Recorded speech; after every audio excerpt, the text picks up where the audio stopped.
Welcome to NLP Talks with Laura Evans, a podcast for people looking to unleash their potential in business and life. I'm Laura Evans, international trainer of NLP and host for this podcast series. Join me for insightful interviews with people that know firsthand just how NLP can change lives, and they'll share with you tips and strategies to help you clear your path to success. Stay tuned. Hey, how you doing? I hope you're safe and well. Welcome and thank you for tuning in. I can't wait to reveal today's episode. I am, of course, Laura Evans. I'm the lead NLP trainer here at Unleash Your Potential and, of course, your host for this podcast. Now, today's guest is the truly inspirational Marie Foister. Having attended all our courses, Marie went on to transform her career. She had 3 promotions, a substantial uplift in salary, and transformed the results for the businesses that she worked for and with. She's a health and safety consultant now with a range of clients that she works with and a parent of 2 teenage boys. Now, the first half of the episode is going to be focusing on how she used NLP to help deliver these great results in business. So great for anybody who's an employee of a company. And the second half of the episode is going to focus on how she's used NLP as a parent. Now, her son really struggled at school. He was in the bottom set in maths, was bullied, and she'd spent about 9 years trying to get the support she thought she needed from the education system to help her son. She, however, discovered that she could actually sort most of the problem herself, and her son is now excelling at school. She's taught the school a thing or two, although she wouldn't admit that herself. And she has helped him find his confidence, his self-worth, his self-esteem, and the list just goes on. She's also now the reconnection coach working with parents to help them build healthy relationships with their teens. I cannot wait for her to share her story with you. So let's cut across to the point in the show where Marie tries to remember what it was like before NLP. I can remember coming into the house and seeing a bed of shoes in my hallway because there's always children in my house. Well, there was at least before coronavirus. But it was just a frustration that having the children addicted to social media, addicted to their PlayStation. Come on, good boys, you need to get off there, get your homework done. It was such a battle to get things done. Then there was things of just the communication. Sometimes you'd be at loggerheads with both the boys because you want them to do something, but they were like, oh, seriously, Mum? Huh? And you just get the grunts as they go through that teenage life. So that's had many challenges. But then you also have the learning side of it as well. It was really battle to get the boys to be able to do their homeworks and to be able to, some of the topics, to really take on board what they needed to learn and get through their exams. So there was lots of friction during that time as well, which was quite tough. And then from the work perspective, I'll always remember going into meetings thinking, oh, shall I say something? Can I speak? Is it okay for me to speak? And I really sort of withdrawn, I suppose, on a professional level, even though I've got more certificates. I'll always remember one of the courses is like, oh, I'm going to get a certificate, I'm going to get another collection. And academically, I wanted to get these collection, if you like, of certificates. And now I completely know why I wanted that. But it was just the communication and to be able to, I was in a meeting room and I'll always remember, I was thinking, I've got 6 directors in front of me. How am I going to speak to all of these at the same time, get the message across? I can remember what that felt like. And it was just this sinking feeling. So they're the key things that I can remember. Other than that, it's quite hard to remember because you've just naturally changed and progressed, don't you? Yeah, no, you totally do. And it's interesting what we recall and how we recall things having gone through the transformation. So for those of you that aren't aware, Marie's done all our NLP courses. So she's gone all the way through the transformation personally, from having not done NLP before, all the way through to being a master coach and a master practitioner in all the disciplines that I teach. So it's phenomenal. Now, I'm going to start off by talking about you, if that's okay. And we will come on to you as a parent and the difference NLP made for you as a parent, because I know that's what you specialize in now as a coach. But can I just start with you? Because I remember having a conversation with you and it was quite almost an off-the-cuff comment that you made to me on one of the courses about, oh yeah, just had a promotion. And then you come on another course and you go, oh yeah, I've just had another promotion. Oh yeah, I decided I'm going to leave my employer and go and do something else. And it was all very like matter of fact, like, oh yeah, you know. And I know full well the old Marie pre-NLP would not have been like that at all. She would have been like, do I go for the promotion? Do I not go for the promotion? Am I good enough for the promotion? Do I have enough qualifications for the promotion? So can you give the listeners to the show a bit of insight of the journey that you went on personally, and the fact that, you know, I don't want you to share numbers and things, but I know you've had substantial increases in salary and responsibility, and at one point you were asked whether you would do a global role and you turned it down, and so over to you. But can you give everybody a bit of a flavour of the benefit of what you've done to your career? Yeah, absolutely. And I think that you are right. And you did ask me, and I was saying, oh yeah, I've got a promotion. And it was like, yeah, as if it was something and nothing. Yeah. And it was like, well, you know, how people say, gosh, are you going to go for that? Well, yeah, of course I am. Well, why would you go for that? What was if you didn't get it? Well, I will get the job. Why would I ever think that I wouldn't get the job? Yeah, but have you got enough qualifications? I went, yeah. Yeah, but do you know, almost if, how do you know what it's going to be like? Well, I don't know what's going to be like, but I'll just tackle it head on. And it was all these people would just have this assumption when a promotion comes up, it's all that, will I be good enough? Absolutely, I'm good enough for the promotion. Of course I am. And it'll be like, why would you, looking back, and you speak to people now, and I was speaking to somebody the other day, they were saying, oh, do I go for this promotion? Do you think it's good for me? Do you think it's right for me? Well, if you want it, absolutely. I'll always remember going into the first interview for this particular role, and I walked into the room and I thought, there's 3 people here. And it was after my first practitioner course that I'd been in with you. And we talked about, the circle of confidence. I'll always remember that. Was, how do you stand? What do you say to yourself? What's going through your mind? I walked into the interview thinking, oh, I think I better go to the toilet first and just sort of prepare my mindset. So I could go into this toilet, stood there in the cubicle thinking, I've got this. So what am I going to feel like when I finish this interview? What am I going to be feeling? What am I going to be seeing? What am I going to be hearing? I'm going to nail this. And I was going through all of those thoughts in my head and I thought, right, okay, got to go out there now. Went out there and I went through the interview, and it was just, you learn on the course how to change your language to meet everybody. So you was going through the room and you were just talking to the people. And I come out of that interview thinking, yeah, that job's mine. And it was. And you just, that feeling of almost creating a new thought that I never doubted for 1 minute that job wasn't going to be mine. Never thought for a minute. And then I had to deliver. I had to deliver to the workforce. What I said I was going to deliver. All of these different people. How am I going to implement health and safety strategies? How am I going to speak to people effectively? How am I going to have a positive change in culture? How am I going to communicate to these people who say, what do you know, love? It's quite hard. But all of these different ways that we get taught on the course as to how we communicate with people effectively. Absolutely. I wouldn't have got that job. I wouldn't have got any of my promotions ever without knowing what I do now. I've never been more confident professionally than I've been in the last 3 years.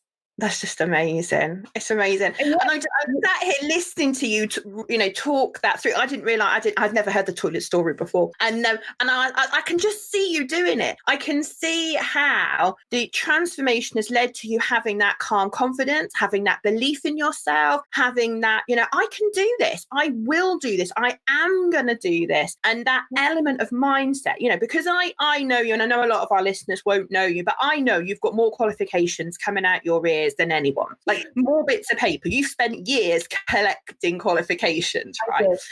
So jobs, this is not a case of someone believing in themselves when they're not capable. This is about you were more than qualified for every single job you went for, but the difference was what you believed about yourself, what you believed about your ability, what you believed about how you could implement all these things. Because I suppose you go to an interview, don't you, and you promise the world to the new employer and go, oh yes, I can do this and I can do this, but I know there was never any doubt in your mind that you could do that, you know. And the difference that the tactics make in the moment, like you say, the confidence circle. If anybody's listening to the podcast episode and they go, what's the confidence circle? Go back and check. There is an episode all about confidence. I think it was series 1. And then I talked about anchoring, which is what the circle of confidence is in series 2. So go back and find those if you've not heard us talk about those. But it's a little NLP technique that just is amazing for boosting confidence. And I can imagine you going in there like absolutely cool, calm, collected. And that's when you deliver, isn't it? We know in NLP that your mindset and the emotions that you're feeling directly impact your performance and your results. And knowing that, you could go in there and give yourself the best shot at this because you were calm and cool and collected, not in your head going, oh my God, should I be here? Or what's this all about? And oh my God, they're looking at me. And oh my God, I haven't got my papers. And, you know, that panic that lots of us used to get. I just love the way you've just recounted that story and just like, just kind of like sorted myself out, took myself out for a moment, got my head in the right place.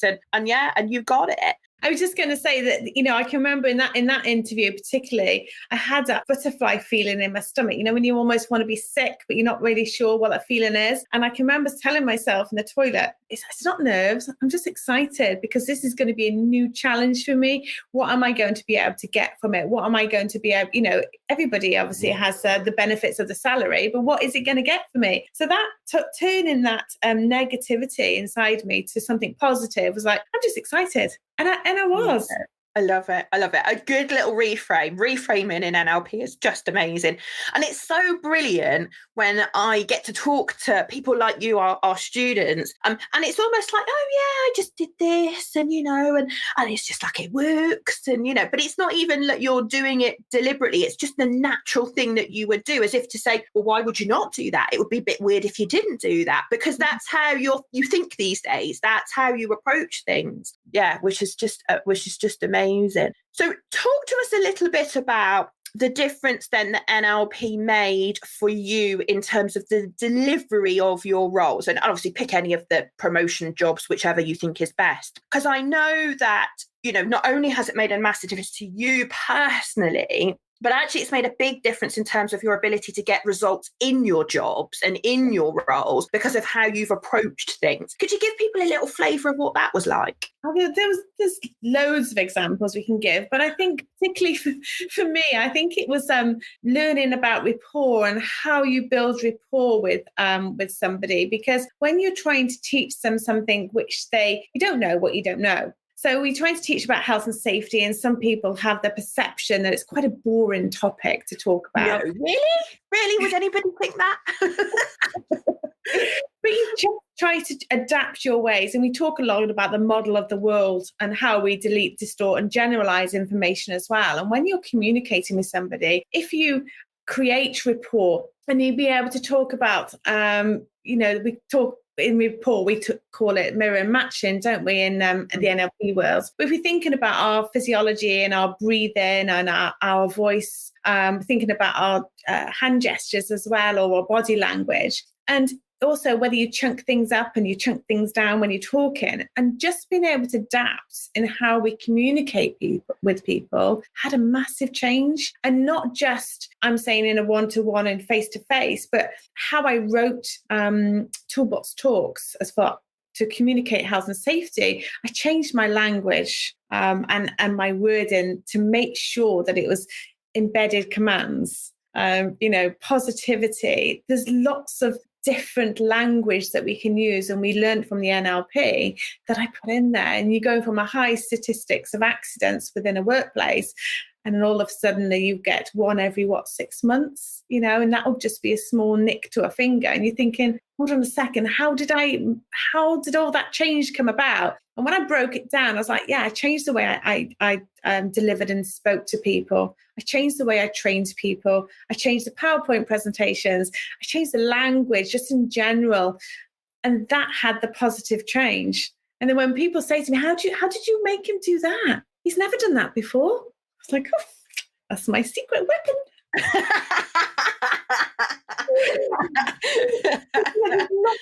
How do you get somebody to, one guy I'll always remember, he really struggles just with reading, really struggled to be able to read, older generation, really struggled with it. So I said, but what if I took you and showed you a different way to be able to operate the machine in a safer way? He's like, but I just can't read. I don't want people to know that I can't read. So don't worry about it. So there's one of the skills that we learned on the course was how to actually do the spelling technique. So we went through a series of words and creating and put them into the visual recall to be able to help him start to read, so that then he was able to keep his job, because he had to read the risk assessments and method statements and the work instructions that he was given. So to be able to do something like that, normally I'll be thinking, oh my gosh, how do I teach somebody to read at such later time in life? This is just going to be so hard. But yeah, I found a different way.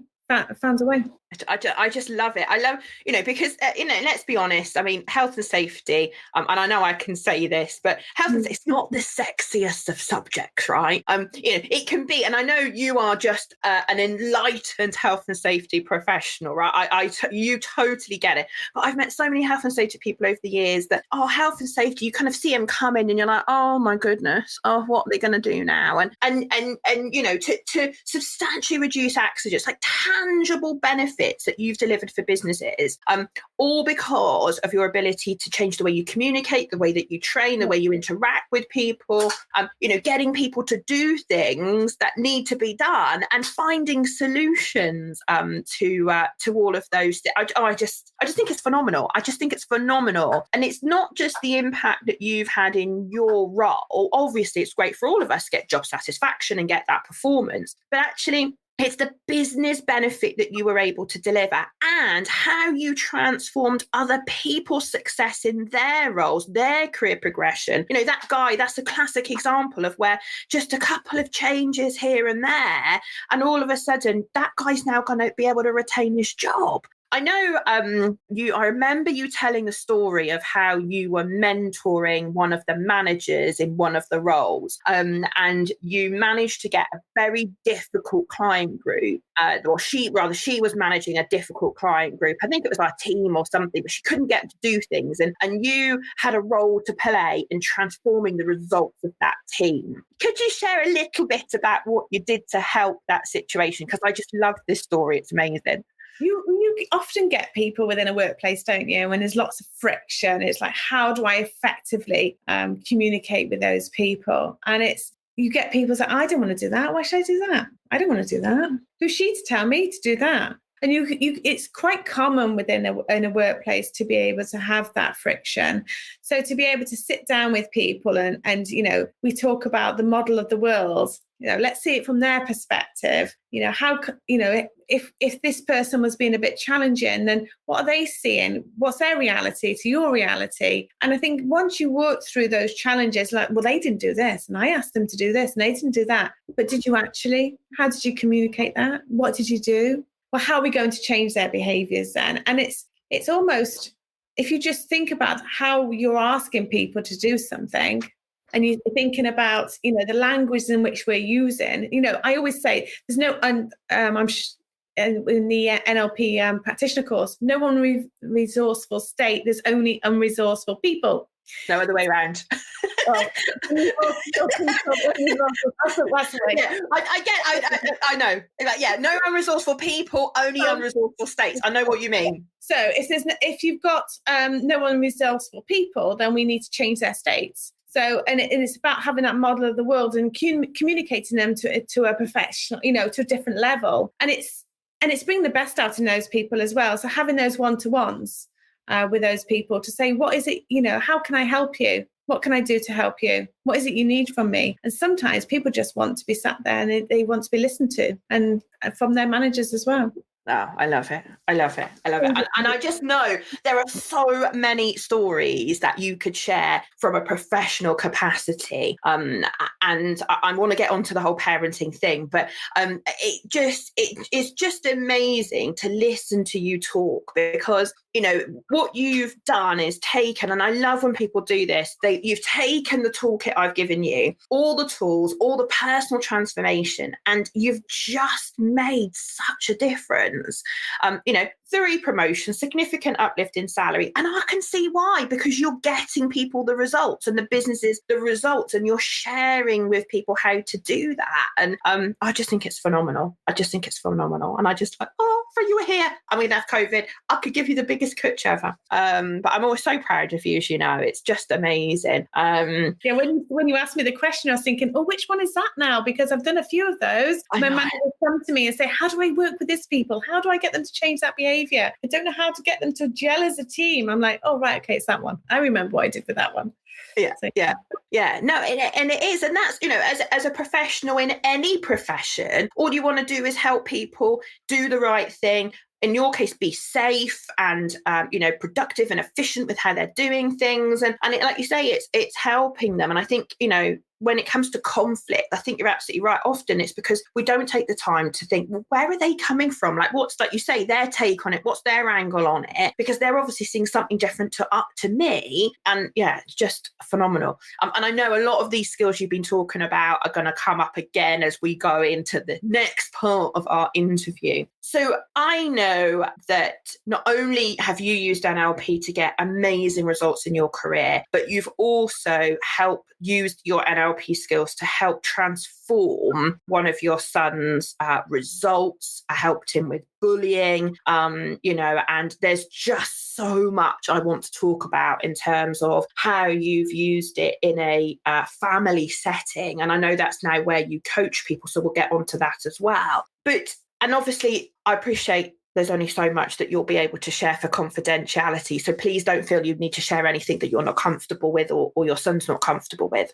But could you give everybody a bit of a flavour of some of the challenges that you recognised as a parent of, you know, a child or teen as he was, when he wasn't getting the results you knew he was capable of getting, and how that was for you as a parent, and what was that light bulb moment that led to this all changing? Yeah, I mean, there's, like you say, there's so much. If I take you back to when he was very young, there'll be times where, you know, I'd get calls from school to say, you know, he's lashed out at school today and, you know, he's hit another child. And I'd be like, oh, gosh, I'm so sorry. And I'm trying to find out as to what's happened. And then he was come home and he was saying, well, the teacher shouted at me and looked really angry at me. And then he would say, you know, I didn't want to eat in school today because everybody was staring at me.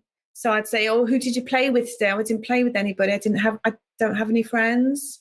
So, you know, no parent wants your child to go through that. And then he would come home and say, oh, all my friends got a party invite, Mum. And I said, oh, have they? He said, yeah, I didn't get one. I was like, okay. God. So, you know, to go through, and then through the school that, you know, are being told that academically he wasn't achieving, you know, he's really struggling for concentration, struggling to read, he couldn't write properly to the level compared to another child his age. There were behavioural outbursts. You go out in the classroom, you'd be absolutely fine and sit there and listen. But when he got to the playground, there was no rules. So in his mind, there was no rules. 0 rules. You know, he didn't understand the concept of be able to play with the children and what was being too rough with children, because there was no rules, there's no boundaries. So as a result of that, we identified that there was something going on inside, that something wasn't quite connecting for him. So he was referred to various different specialists. assessment centres, and we went for years, 9 years in total, going through these different companies and supports and council assessments. And there's so many. There's so many. Wow, 9 years trying to find a solution. That's ridiculous. It was, and it was a battle, because you'd get in between all of that, you'd get the fact of, oh, so-and-so doesn't want to be friends with me anymore. And, the teacher said that I can't do this. I'm not good enough for this, and I'm not going to learn this. What? Oh my goodness. Discussions with the school. Oh, Mum, I'm just dumb. I'm just dumb. I'm never going to have a job. I'm going to leave school, and I'm not going to got no friends. So the crunch time came 3 years ago. I'll always remember I had a call 5th of December, and I had a call from the school and asking me to get up to school. And all I can say is that is a complete and utter change from then on. Absolutely. So from that on, I was able then to use the NLP techniques that I went on to learn, to be able to change his behaviours, understand his model of the world, understand how he was learning. Who says you've got to learn one way? Just because they teach it that way in school? Who says? There's other ways to learn. The NLP, the spelling techniques that we did, we call them spelling techniques, but actually when you're doing the techniques with him, we're saying, we're going to be doing some, reading with him, breaking down the words and put it into his can't you speak? Peripheral, don't worry. So to be able to put it, another way of learning. And on the training course, we were talking about breaking down the words and doing half of the words in one colour and half the words in another colour. But I got curious as he started to learn these words and complete his spelling. I thought, what happens if I do the math equations in different colours? Will he recall those? Yes, he did. Did he? So wow. 15 minutes. That's all I did. 15 minutes every single day without fail, and the weekends, and just started to drip feed these different things that he needed to learn. And then he had the tests coming up, and I was like, oh, you got a test and it's going to be in the hall. And he's like, don't know if I'm going to do the hall, Mum. I said, well, why don't you want to do the hall? He said, yeah, but there's all people in there. They're going to be watching me. Well, seriously? They're going to be watching the paper. They're not going to be watching you. So I was like, talk me through. What does it look like? What does it feel like? What do you see? What do you hear? We went through all of these processes. And I was like, wow, okay. So in my head, I'm thinking, right, I need to change a new thought for him. If he has a new thought, he'll have a new choice. He'll have a new choice. He'll have a new behavior. And if he has new behavior, he'll have a new experience. And a new experience, he'll have a new emotion. So I was going through this cycle thinking, how do I change all that for him? So yeah, one of the NLPs techniques that we learned, and that's what I did for him. So to have a new thought, to have a new choice, a new behavior, a new experience, and a new emotion, and he completely felt different about it. And he'd come home from school and he went, Mum, guess what? It's like, why are we whispering? He said, I sat in the hall. I went, did you? I went, yeah, I sat in the hall. I sat in the front. I was like, oh, so proud of you. So proud of you. And then he came back from school and said, oh, Mum, I got 100%. I went, in my head, I was like, 100%. He was like, yeah, got 100%. I can go up a level in maths. So, oh, how amazing. So I was really, really pleased with that. Really pleased. And we just went on then. As we went on with the learning academically, I also started to focus on the friendships. Why was he having this lockerhead? Why was behaving in this way? And a lot of people want to be like, we like people who are like us. So within the group of the class that he was, there were some of the children who had challenges also. And I learned that my son was copying their behavior. If he copied their behavior, he got the same results. He was having the attention, albeit negative. He was getting negative attentions from the teachers. So when I went in and spoke to the teachers, and it was particularly after an incident in the school, and actually on that day, I heard about the incident on social media as a video that I saw. I heard about that before the school had even called me.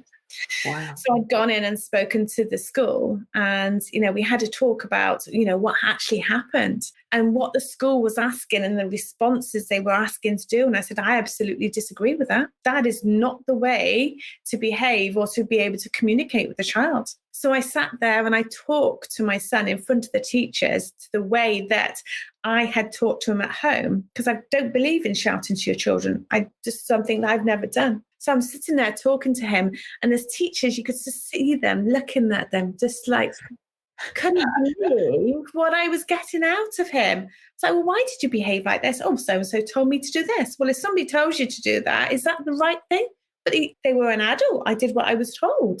And it just kind of develops into something. Well, who told you that? Is that the right thing to do? So I had to unpick another onion, another layer to change those behaviors. So again, it's another emotional state for a positive that I needed to change. One of the swish patterns, one of the techniques that we use. So I had to go through that with him. And yeah, there's so many different techniques that I've tried with him. And it was just to be able to excel in school, and not excel because I want him to be the top of the class, but excel for him. I always knew he was more capable than what he was doing, but he didn't know how to learn in a way that was right for him. I had spent 9 years chasing a label because I thought that's what I needed, was that label to be able to help him. I never needed that label. All I needed to know was how to use the NLP techniques to change him for the better, change those behaviors in a positive way. And without those NLP techniques, I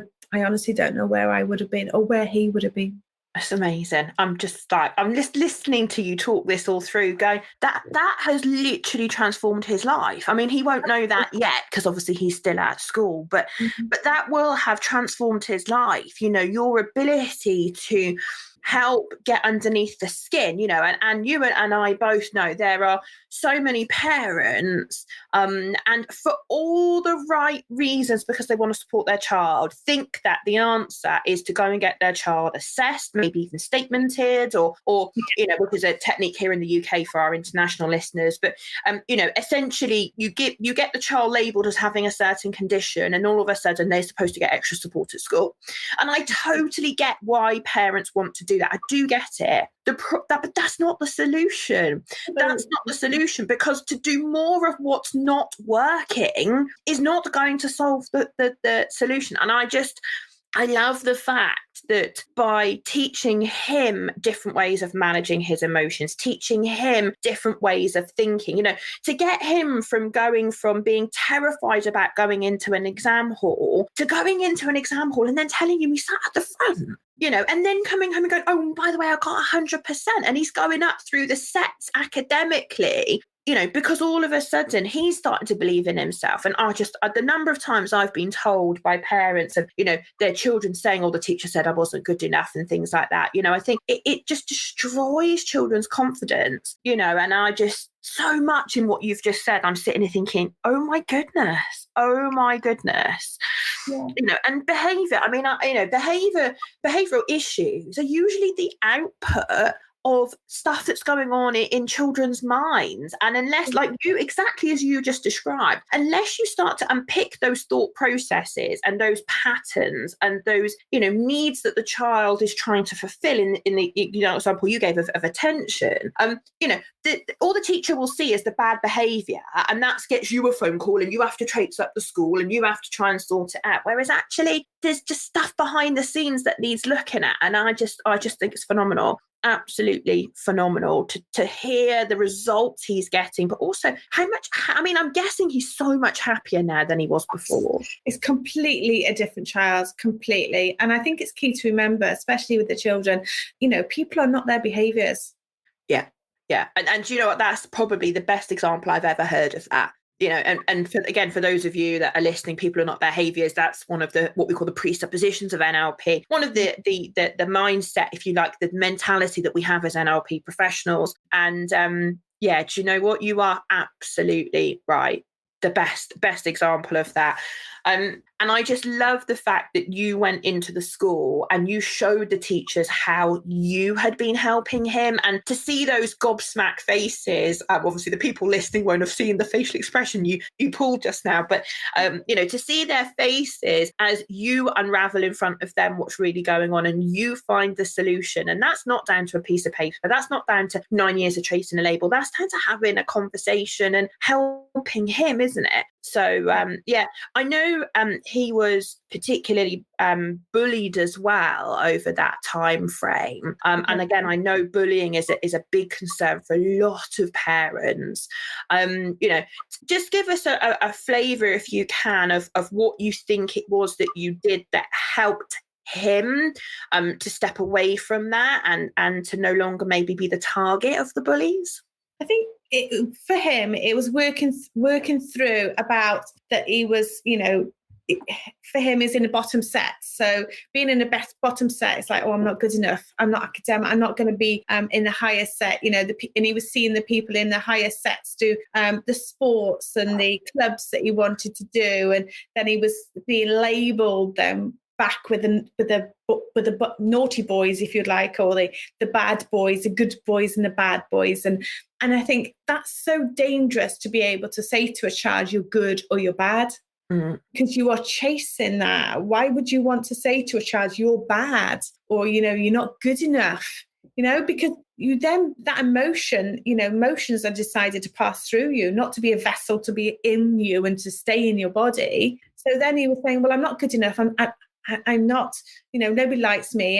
And it's just, and then when you've got those bullies saying that to you as well, you've got this massive label on you. And unfortunately, in today's society, you can't get away from it because it's in school, it's on the way home from school, it's on social media. So you take the phone off them because you don't want them to see what's being said on there. And some of the messages, I'll always remember there was one voice message left on his phone where a girl asked him to jump off a bridge because nobody wanted him in school, and they wanted him to kill himself. Oh my goodness, that's awful. Yeah, in school. And I said, this is not acceptable behavior.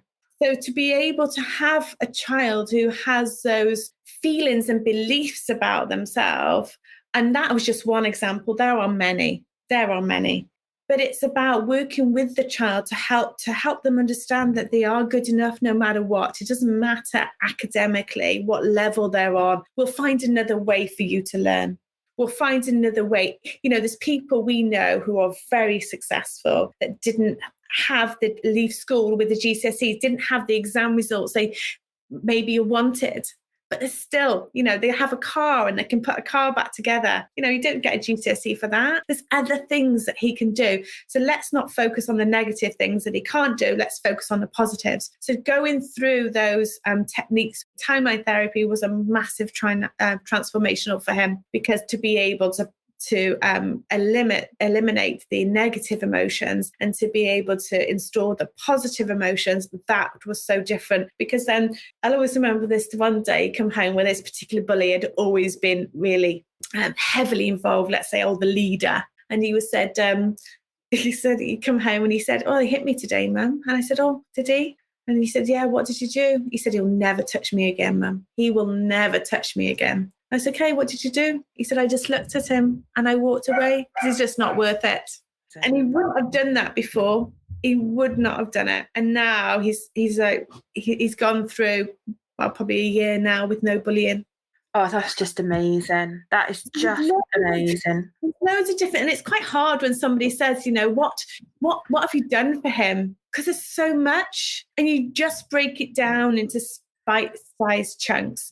And I think, I was working with a mother the other day, and her son's going through bullying as well. And it was like, saying, what were you doing at 13 years old? She was like, I was bullied. I was like, yeah. So no. Isn't it? You've got a parent that's in front of you who they themselves were bullied. And it's like, well, if they themselves were bullied, we need to help them deal with that situation to then be able to help them help her child.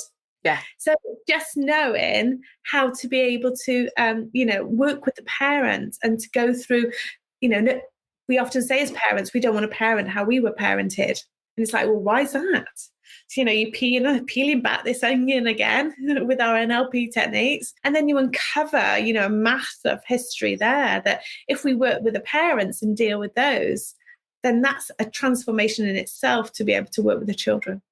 And I think I mean, I could sit and listen to you all day talk about what you've done for him, because I know you've transformed his life and his future. And I know he's hugely grateful to you. I know he is, but I don't think he even yet still understands just what a difference this is going to have made to have you by his side, helping him through all of these academic challenges, being bullied, and, you know, and you potentially using quite a different parenting toolkit than maybe you would have done, and it's so hard. You can't sit here and say, well, what would I have done if I'd not got NLP? Well, who knows? Because that's not the case. But I'm sure as hell it would have been completely different. Because you wouldn't have been equipped as the parent to help. And I think you hit upon a really good point there as well about, so many times I think parents are looking for someone to, in quotes, fix the issue for their child. And it's almost like, I don't know what else to do. So, can you help my child? Whereas I think you're absolutely right. I was bullied when I was at school. I don't have children, but I think if I had a child that came home from school and said they were being bullied, that would trigger my memories from when I was being bullied and the strategies that I used then that weren't very successful. And if I was a parent, I can totally get what you're saying, which is actually the parent needs to deal with their baggage from the past so that they're in the best place to help the child. Because, if a child was in front of me saying, I've been bullied, mum, you kind of think, oh, wow, okay, right. How do I help? As opposed to someone that's cleared out that baggage, that is then able to be much more calmer, cool, collected, thorough, thought through. I can totally, I've never seen it quite like that before, but I can totally see what you're saying is that actually it's the parents that also need your help as well as the child. Yeah, absolutely. And often a child will not come home, and he didn't come home and said, I'm being bullied, because he thought it was acceptable, because he had these feelings and beliefs that he wasn't good enough. He had no friends, he didn't deserve friends. He'd gone through primary school with only, having very minimal invites to,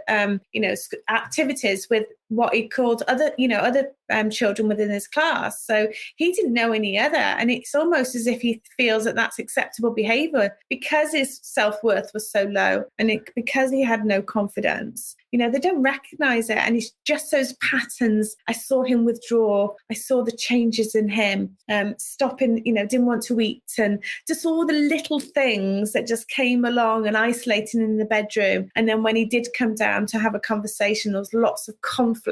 And it was just trying to understand, what's going on? And then they all uncovered everything, from text messages to voicemails to social media. There's photos. There's lots of things that was going on. But, often children don't speak out about it. And we have to transform the parents to be able to equip them to help their children.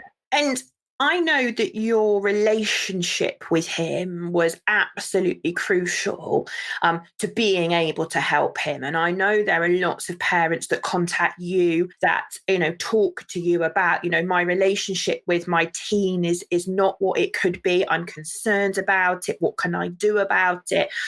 So can you kind of, because it's, again, I don't have kids, as you know, but I know enough about children to know that you have the kind of little angel at the start, and then you have the little terrible twos, and then you manage to get them back and it's all great. Then they hit the teen years, and then often parents struggle with challenging and difficult relationships with their teens, and that friction in the family is going to mean that you can't help the child anyway because they're not going to come to you. So can you help us understand a little bit about the role of your relationship with him, and how you went from having that conflict in the home where you didn't feel able to help him through to now having what I know to be the most amazing relationship that you have with him? I think it's, remembering that the people are not the behaviors. So if you remember that, then the problem is never the presenting problem.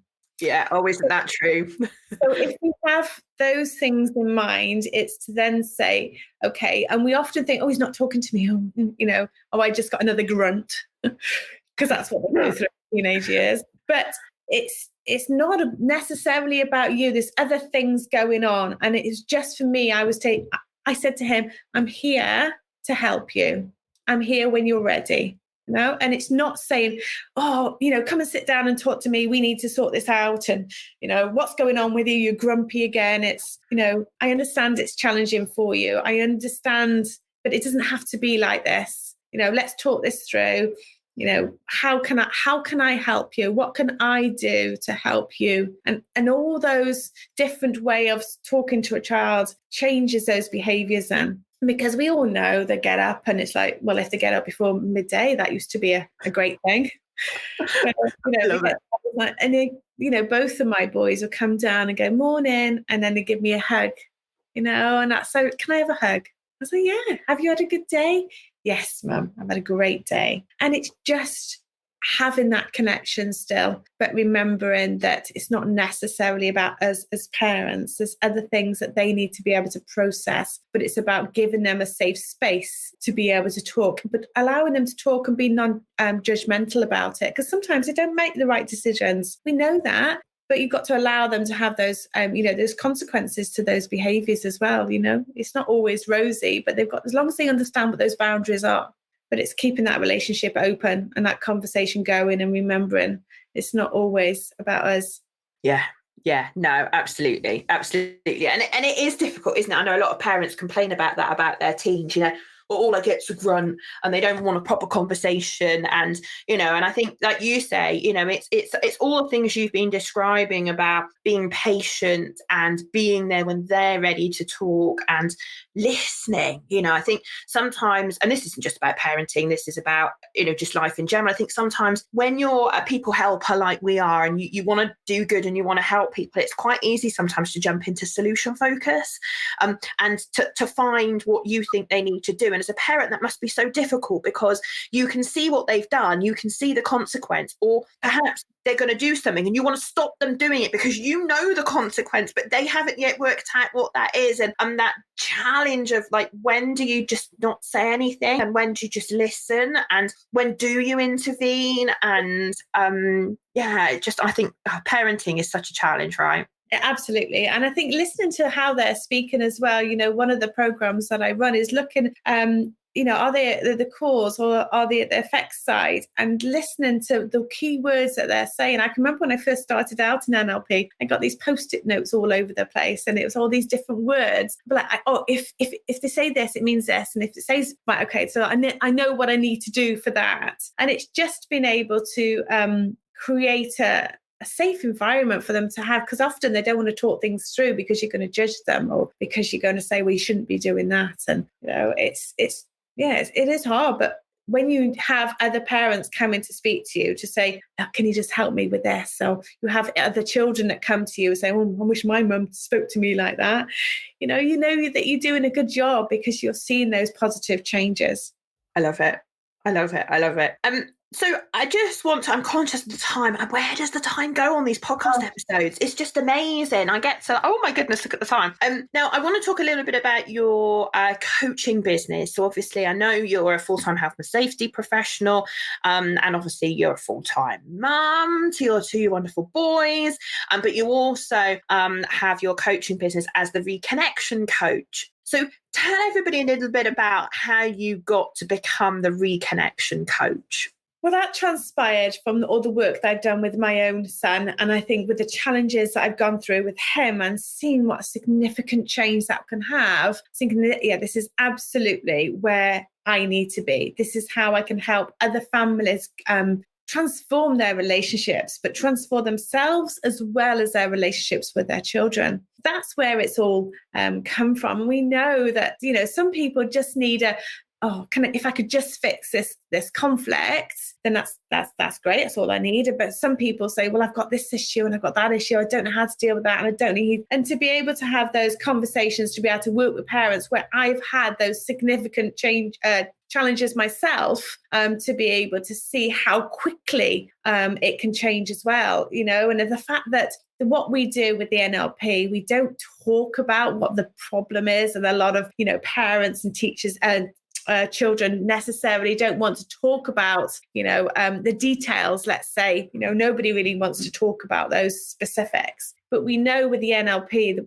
and how we work our strategies and our techniques is it's content free. So it's easy. So to be able to transform and to be able to work with these parents and have that, just why wouldn't you? That's all I can say is why wouldn't you? If you could do it easily, I wish I had this years ago. I really do, because it's just been a massive change. My kids don't leave their shoes on the floor anymore. The beds are made, bedrooms, their washing is done. They do that. Oh my goodness. I know. I bet every parent that's now listening to this is going, okay, whatever it is I need to know whatever it is because my kids don't do that. We didn't talk about metaphors. Yeah, go on.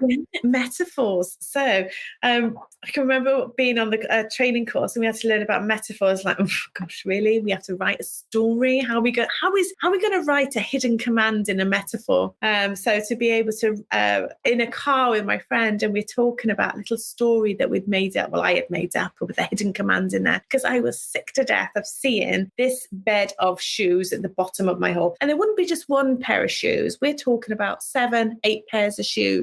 Then there'll be the friend's shoes. So you open the front door and you had to challenge to open it because you've got all of these shoes there. Then you will have the bags and the coats. It will just be a sea of mess in the front door. And that's before I'd even got into the kitchen to see what I was going to be coming home to. So to be able to have a conversation with my friends and we were talking about PlayStation game, Fortnite, we were talking about. And I was just talking to my friend about these different characters and I hid a hidden command in there. And my son was in the back. He was like, oh, what are you talking about, Mum? One of my games. That's not what happens in one of my games. This is what happens. And I was like, da, da, da, da. And the next day when I come home, there was no shoes. They was all in the bedroom. No shoes. No shoes. Talk about instant result as a result of a metaphor. And metaphors are so powerful for helping people see things differently, transform behavior, see opportunity where they thought where there was none. And that's just amazing. And it's like, and I know some people will go, oh, really? Is that such a big deal? Yes. When you walk, you can't get in your front door because there's shoes everywhere and you trip over them on the way in. It's like, the smell was ridiculous from their sweaty feet. So once I realised that metaphor was working, I was thinking, what else? Could I get them to give another metaphor? So the dishwasher got emptied and the homework got done. And it was just trial and error, all these different metaphors. And that's fantastic. I've created a book of them now because I just keep them for A, for what I've achieved, and B, you never know when we need them. Well, no, and I'm sure your parenting clients that you coach probably would love to see some of those. I've got one of those. You'll probably end up writing a book at some point with them all in, the parenting metaphor guide or something. I love it. Listen, Marie, I could sit here all day and talk to you about the difference that NLP has made for you personally, the difference it's made for your son, the difference it's made in terms of how you've helped transform his life. And I can't thank you enough for being so open and honest about some of the challenges that you've had, but also sharing with our listeners just what the difference it's made in your personal family life, but also the difference for your son. And I know that you work with all sorts of different parents, and I can't even begin, I guess, to imagine that the big smile you must have on your face when you're able to help other people do the same with their families. I mean, it just must be so amazing for you.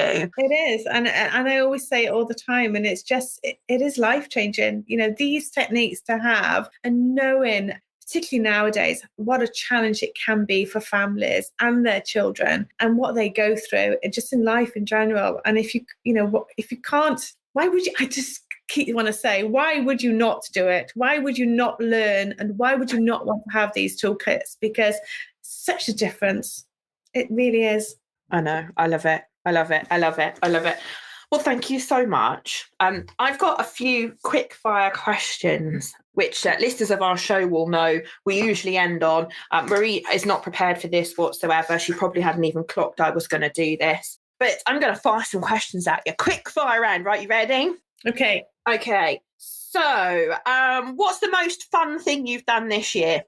Oh gosh, there's a few that's all come into my mind. What was the most fun thing I've done this year? Obviously, COVID has wiped out 6 months of that, but what have I done?